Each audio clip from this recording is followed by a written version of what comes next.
The NUP presidential candidate Robert Kyagulanyi spent Tuesday night at a hotel in Fort Portal City after campaigning in just 1 out of 3 areas. He specifically campaigned only in Bunyangabo district, yet he was supposed to also campaign in Kabarole district and Fort Portal City. But the military and police mounted a roadblock just a few meters away from what would have been his campaign venue in Fort Portal City for nearly 5 hours until 7 p.m. when he was swiftly escorted to the hotel under tight security. Police in a statement said Kyagulanyi was unable to campaign in Kabarole district and Fort Portal City because he flouted the agreed arrangements. On Wednesday, he was to campaign in Kyegegwa and Kyenjojo districts, both areas being core parts of the Tooro sub-region. These districts are located east of Fort Portal City along the Mubende-Fort Portal highway. By 7 a.m., Kyagulanyi supporters had gathered outside the hotel where he spent Tuesday night in Fort Portal City.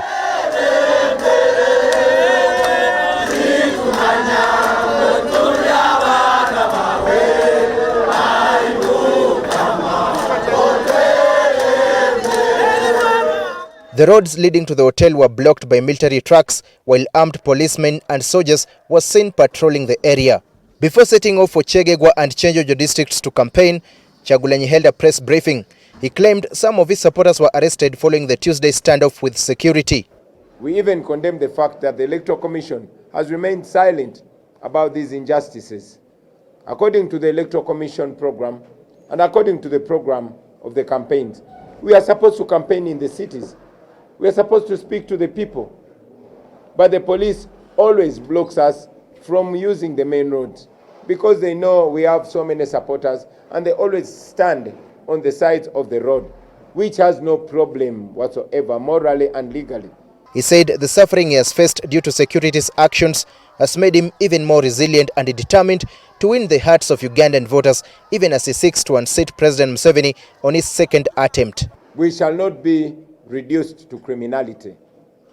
All these things are being done to us in order to provoke us to violence, to provoke us to indiscipline. We've encouraged our people to hold their national flag firmly, to believe in morality, and to know that we are the majority and that people power can override the people in power. He then left Fort Portal City for Kyegegwa and Kyenjojo at noon. The military and police escorted Kyagulanyi and restrained his supporters from disrupting traffic flow. The road was cleared and Kyagulanyi and his campaign team proceeded to Kyegegwa and Kyenjojo. 1 hour later, when he arrived at Kyenjojo town, Kyagulanyi was warmly welcomed, but he only waved at the crowd and proceeded to Kyegegwa to hold his first rally of the day. He told Kyenjojo residents he would be back later in the afternoon. Kyagulanyi reached Kyegegwa district at 3 p.m. He rallied residents to turn up in large numbers on 15th January 2026 to vote if they want a change of leadership in the country.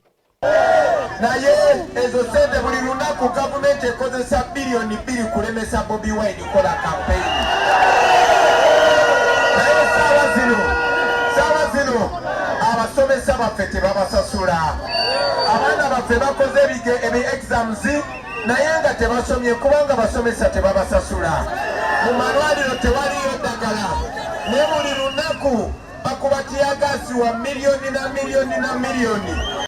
When he returned to Kyenjojo in the evening, Kyagulanyi promised to deliver servant leadership and create an environment where every Ugandan will be treated equally. Bantu bangi nnyo abanjagala bagamba Bobi obobireke Bobi obopowe naye wulira mumpurikize naye bwentunula nange ndi muntu baboyi bwe bankuba binnuma mwana naye when I look behind nendabanga abantu bwe bati bangi abantu be Fort Portal bangi abantu be Kyegegwa bangi abantu be Kyenjojo bangi and the same story all over the country. Mwabalabye eggulu wadde batukube bangi Arua bangi Masaka bangi Koboko bangi ne tugamba tewali kuzikiza. Kyenjojo and Kyegegwa districts largely voted for President Museveni in the 2021 presidential elections, but the NUP presidential candidate Robert Kyagulanyi hopes that 2026 will be his time to shine, and he hopes to garner more votes in these districts than he did in the 2021 presidential elections. Now, he will continue his campaigns on Thursday in the Rwenzori sub-region with rallies in Tooro and Bundibujo, and both districts border the Democratic Republic of Congo. Daniel Kibeten TV in Kyenjojo district.